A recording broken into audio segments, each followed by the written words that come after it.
What's going on, YouTube? Shout out to all my subscribers and new ones to be so. Back at it again with another video, Air Force information. Like I said in my other video, right now I'm in Aviano, Italy. Very, very, very beautiful sight. I'm up here by the mountains right now, actually, near this lovely church. Very beautiful. But today I have a very, very special guest. It's my homie, Tyler. He's here to help me with some information about Korea and the base there and his time and experience there. Help you guys out. He's married as well, so he has a lot of information for people with spouses. You know, what you can do there as far as sightseeing, activities, and so on. Also, single airmen, you know, dorm life and everything. Yeah. So we're going to jump into that. So I'll have his information and everything within our description box here below the video. You know, his YouTube page, Instagram page, or whatever. He does video blogs with his wife. So you guys go ahead and subscribe to that, please. And, you know, there'll be a lot of helpful information there. And it'll be a joy, you know, watching him and his videos and everything. So I wrote down a few things that I think you guys should know, like straight from the get-go, like transferring straight from like tech school or a different base, stateside, or wherever you guys are at. When you guys get to Korea, it's definitely a culture shock. It's definitely something you're not going to be used to, and there's going to be a lot of different things you're going to have to adapt to. One of the things is like you got curfew, you got like rules on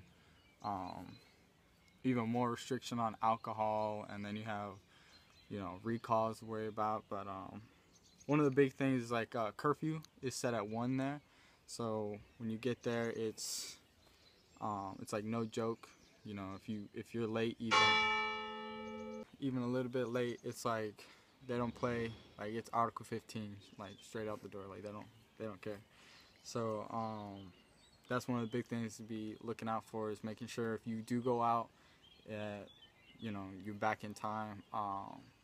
If depending on which base you go to, the one I was at was at Osan, and there's like a huge strip right outside the gate, and it's just like hundreds and hundreds of bars. So it's just like, you know, plenty of things to get into, plenty of things to do, but you definitely don't want to be, you know, like getting in trouble or getting involved in the wrong things. Like, Korea doesn't take drugs lightly, and their alcohol is extremely more potent than what you're used to, because for them it's like this rice-based alcohol. It's called soju, and when you drink it, you can't necessarily taste it. It tastes like a juice almost, and then out of nowhere it just like hits you, and then you blacked out, and, you know, in an alley somewhere or something. But other than that, they have these women there called like juicy girls, and what happens with that is, like, I had like an awkward like little situation with them just walking down the strip, and they will like legit grab you like on the street and just start like, you know, saying like random words to you, like, you know, you want to go, or like things like that. You want to go? Yeah, it's extremely creepy. And like if security forces, they are always walking the street, and if they see you like leaving with one of these like chicks, they'll just like get you hemmed up, and you're getting trouble for that. But other than trouble situations, the language there it's kind of easy to learn. So once you get there, you know, you learn like 감사합니다 means like thank you, and then 안녕하세요 means like good morning, or like how you doing, and things like that. They offer like Korean classes. Oh, another thing, so like, what does "nay" mean? Nay? That means yes. So nay is yes, and no is regular no. But yeah, a lot of Koreans there speak English, so yeah, you can get around a lot. But if they don't, they just be like just making like noises. They be like okay. Yeah. So if they don't speak it, they'll, you know, You'll feel it. Yeah. About the base, if you're at Osan, you can't have a car, so you're just, you know, either cabin to work every day, walking, or you get a bike. They they have like bike gives out. So like when people get there, they get bikes, and then they leave and they just leave their bike behind. And what security forces does, or I think it's housing actually, they just like gather them all up and then hold them for like 3 months. And if no one claims those bikes, then they just give them back to people. I got a bike from the roundup, and I rode it everywhere, and it was definitely easy to get to like intramural sports and stuff like that, and to work every day, and it definitely helps not taking a cab and losing money on the wallet and things like that. But the other thing is dorms. Depending on your rank, you get a certain dorm area.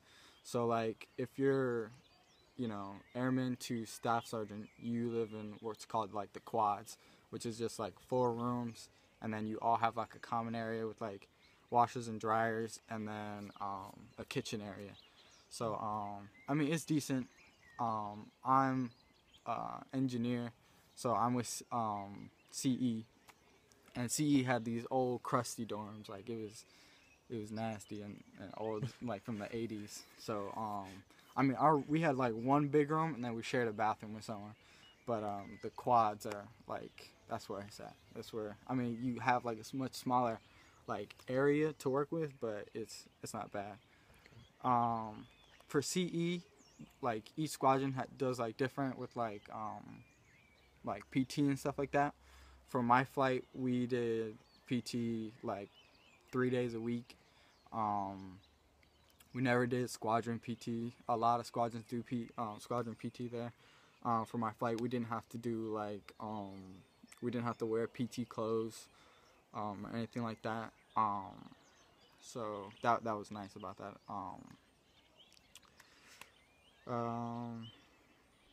What's next? Yeah, so I'm married.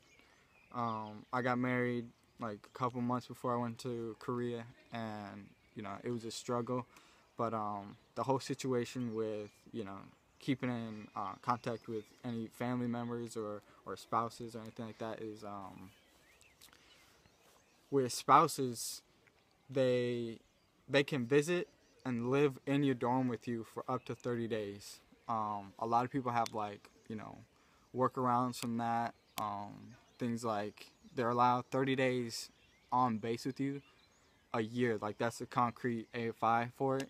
But some people will like let their wife spend the night like off base or something, and then come right back on and do like another 30 days straight. But the SOFA agreement, like the actual Republic of Korea rule, is 90 days. So you can have someone without like a reason to be there or like a passport I'm pretty sure they have to have a passport even if they're. You mean visa? No, because my wife didn't have any of that when she came, so she didn't like use her passport or anything. Oh, okay. I think it's like maybe she used her passport, but she didn't need a visa or anything. So without a visa, it's 90 days. Okay. But yeah, there's that. What else? There is command sponsoring, which is, that's every base has that overseas. You can command sponsor, or every short tour has that. But then you'd have to commit for 2 years rather than 1, and live off the economy of Korea, which I wouldn't recommend. Yeah, it's very like the military base housing would be much better. So when it comes to airplane tickets and things like that, I paid around like $1,200 for a flight from Florida to Korea and back. She stayed for like 20 some days, and since she stayed with me in my dorm room, we didn't have to pay for like hotels or anything like that. She did get like a little card from security forces that allow her to like go to the BX, and like the first day we were there, like we were walking through the BX, and they were like, yeah, she can't come in, and we were like, wow.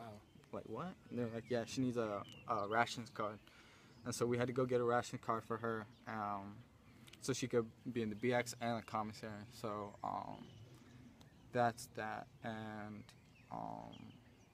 Ration card. Make sure you all get your ration card. Where can they find the ration card? Yeah, security forces in Osan, they give them out. Security forces.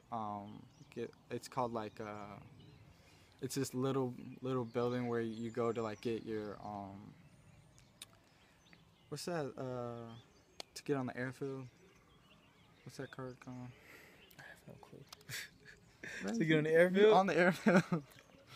Oh, you mean RA badge? Yeah, restricted area badge. Restricted area badge. Yeah, Right, same okay. place you go to get your restricted area badge, you can go to get a rations card. Like in processing, they'll go through all that with you, and then you can just be like, "Hey, my wife's coming too. I need to get a rations card for her," and they'll tell you to come back. So Okay. there's that. Yeah, if like all you really have to worry about is a plane ticket, honestly, because once she's there, then she's living with you in a dorm, and then all the sightseeing and everything you can worry about paying for those and getting hotels for that and food and stuff like that. There's plenty of places to go in Korea. It's amazing. All of East Asia is pretty much open. So if you're coming straight from tech school like I did, you'll have to do CDCs like during your exercises, during all your training for your exercises. Exercises are once every quarter, so you should go through 4 while you're there. With the CDCs, it can be difficult at Osan or Kunsan just because of the high pace of Korea, and they're like always in that like wartime state and always ready to pop off with North Korea. So you definitely want to stay on top of your stuff, but it's kind of a weird base to go to right out of tech school, just because it's not like their focus isn't to get you trained and ready to be like, you know, operational. Their focus is to be ready and trained for anything contingency, anything war related, and yeah. So your CDCs can be a struggle just because of all the other things you're gonna have to worry about. But that's one of the big, like, time management is just gonna, you know, really kick in, and you're really gonna have to focus down. And but you can do it. I did it. I did my CDCs during exercises, so there's gonna be moments where you're just like all in gas mask, mop gear, everything like that, and just sitting there for hours. So you just knock out, you know, a couple of volumes, things like that. Sites in Korea. There is snowboarding and skiing. I think it's called like Dragon Hill or something like that. It's something crazy. There's another place where the Winter Olympics are about to be held, which is also a really good place to hit up. A bunch of people during the winter did that. It gets like super cold there. Snows like 10 inches. Like, it was crazy when I hopped off the plane and it was just snowing, and I was like, man, this isn't good. 'Cause I'm from Florida, so. So like, are the winters like really brutal there, or? I thought it was brutal because I'm from Florida, but I mean, I guess it depends where you're from. What happens is like it snows, and then all the streets get like straight icy. Okay. And so you have to walk everywhere or ride your bike everywhere, things like that. So it's like a struggle. Okay. But other than that, there is Busan and Jeju Island. So Busan is like what I call the Miami of Korea, because you go down there and it's just like insane. Like, it's crazy there. I went there with my friends on Memorial Day weekend, and there was like, you know, like raves going on the beach, like 4-wheel driving everywhere. The water was cold. Like, I don't think it'll ever not get cold. But yeah, there was a casino there. Won some money there. So that was like a totally cool place to go. It was only like, I think me and like 4 guys went, so we all split the bill between like one like hotel room, and it was like $150 each. Jeju Island, that's where I took my wife when we went, and that was like I think I paid $800 and something. It was like ITT trip, so yeah, that's like real rural area. It's more like sightseeing type stuff like that, but it's like super beautiful, super natural. To end everything up, it is an amazing place to go to. I loved my time there, even away from family and friends and my wife and everybody. It was still super great experience to go through. The biggest thing that you guys remember is when you get there, it's only a year long. It's gonna go by fast. Just knock it out, so to speak, but don't do anything that's gonna hurt your career for the rest. One of the biggest jokes there that they say is, the best way to make staff is to go there as a tech. So, it speaks for itself. But there's just so many different things you can get caught up in and get in trouble for. So just steer clear of that thing and have fun, but be safe. Who subscribe, like, dislike, I don't care. Comment any questions you have.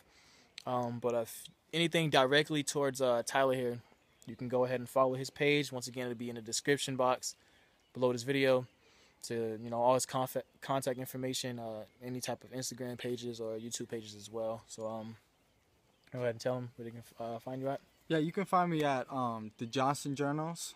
It's our YouTube page. Me and my wife run it. It's a vlog for us here in Europe while we're traveling and everything. Yeah, like and subscribe. All right. Thank you. Thank you all for watching, man. Peace out from Aviano.